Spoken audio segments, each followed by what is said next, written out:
que si la gente supiera lo que los bancos hacen con su dinero, al día siguiente habría una revolución mundial.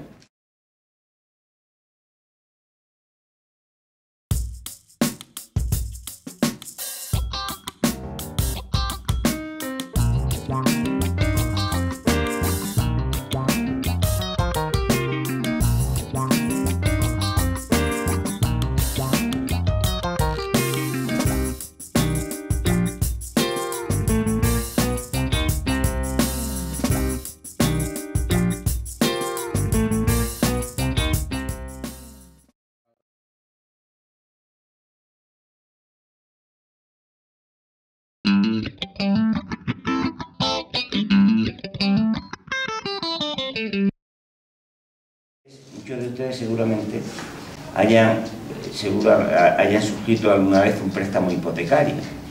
Cuando han suscrito el préstamo hipotecario, ustedes han ido al notario, con el banco, han negociado, ya por fin un día le dan el préstamo, y cuando le dan el préstamo en el banco pues firman, ustedes se llevan a su casa un contrato, y bueno, llegan a su casa, piensan lo que han hecho, y bueno, 20, 25, 30 años pagando religiosamente mes a mes. Y guardan el contrato en el cajón y ahí se acaba, ¿no? Todos los meses pagan la cuota y hasta que llegue un momento que dejen de pagar, ¿no? Pero el banco no hace eso. El banco, si guarda el papel del contrato en su cajón, ¿qué le va a sacar al contrato? Pues simplemente la cuota que ustedes le vayan pagando mensualmente. Entonces los bancos pensaron, bueno, ¿y voy a mantener el contrato ahí quieto, pudiendo yo estar ganando más dinero?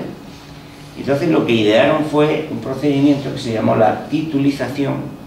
En realidad no lo inventaron en ese momento, estaba antes, pero bueno, empezaron a utilizarlo más generalizadamente.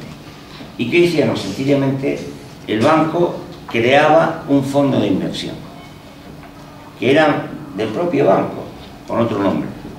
Ese fondo de inversión pues pedía préstamos a los bancos internacionales y como tenía dinero contante y sonante, le compraba los papeles al banco, le compraba el contrato al banco, y el banco, gracias a ello, en lugar de tener un papel en su cajón, tenía dinero, y con ese dinero podía dar más préstamos, que en definitiva era lo que él iba buscando, porque cada vez que da un préstamo el banco gana dinero y gana poder, porque el dinero, ustedes saben que el que tiene dinero es el que tiene poder.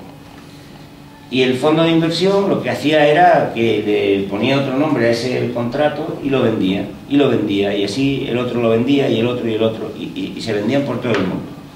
Eso es lo que se llama en las finanzas productos derivados, porque se derivan unos de otros. En definitiva, el primero es el contrato, y de ahí se van derivando, y al final no hay manera de saber dónde, pues hay un producto derivado de los derivados de los derivados.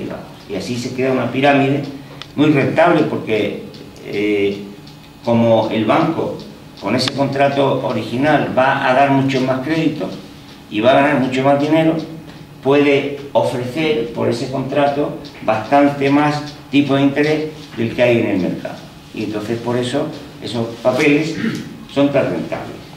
Y eso fue lo que hizo que durante todos esos años circularan en los mercados financieros millones de contratos y de derivados de contratos que daban mucho dinero a los ahorradores de todo el mundo, incluso a los pequeños ahorradores de pueblos, de cualquier lugar del mundo, pero también, sobre todo, naturalmente, mucho más a la gente rica y a los grandes fondos de inversión.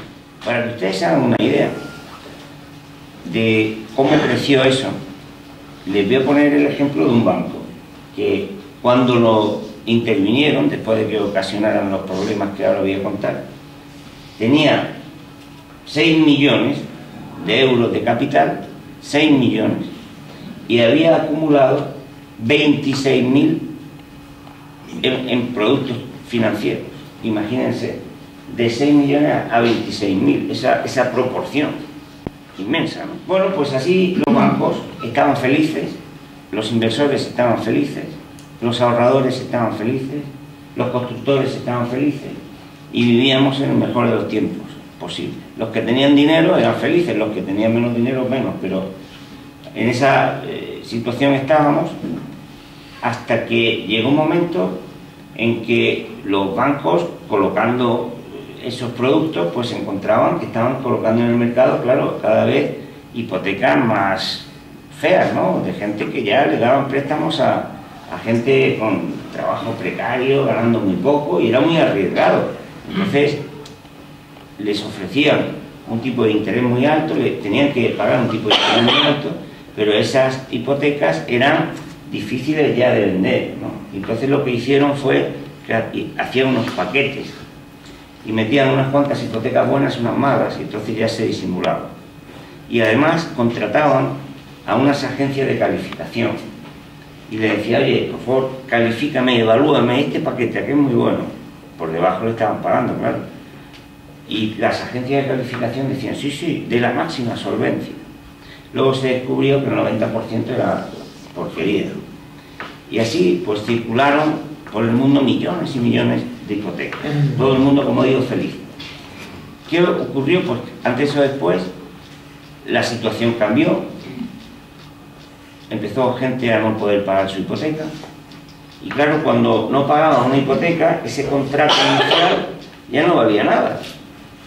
Y no valía nada ese contrato inicial y todos los que se habían ido derivando del principio. De tal manera que empresas y sobre todo bancos que habían acumulado millones y millones de esos productos financieros derivados tan rentables, de pronto se encontraron con que no valían nada. Y el capital de esas empresas se vino abajo. No solamente se vino abajo, sino que además, cuando esos bancos se iban a prestar unos a otros, decían, bueno, si yo estoy hasta aquí de estos productos que ahora no valen nada, ¿cómo estará el otro? Y entonces no se fiaban. Se generó una desconfianza grande entre ellos. Se generó una desconfianza grande y además es que habían perdido su capital. ¿Qué produjo eso? Que empezaron a no prestarse entre ellos. Los bancos no se prestaban unos a otros.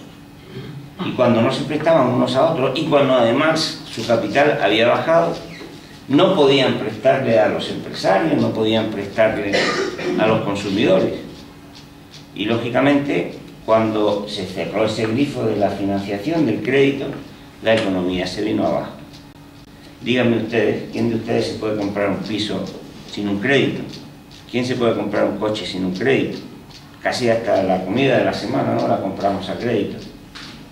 ¿Y qué empresario puede aguantar 2 meses, 3 meses sin financiación de un banco? Entonces, al cerrarse la financiación como consecuencia de eso que les he dicho, la economía se vino abajo, en todo el mundo. Esa es la crisis, contada de una manera rápida, eso fue lo que ocurrió.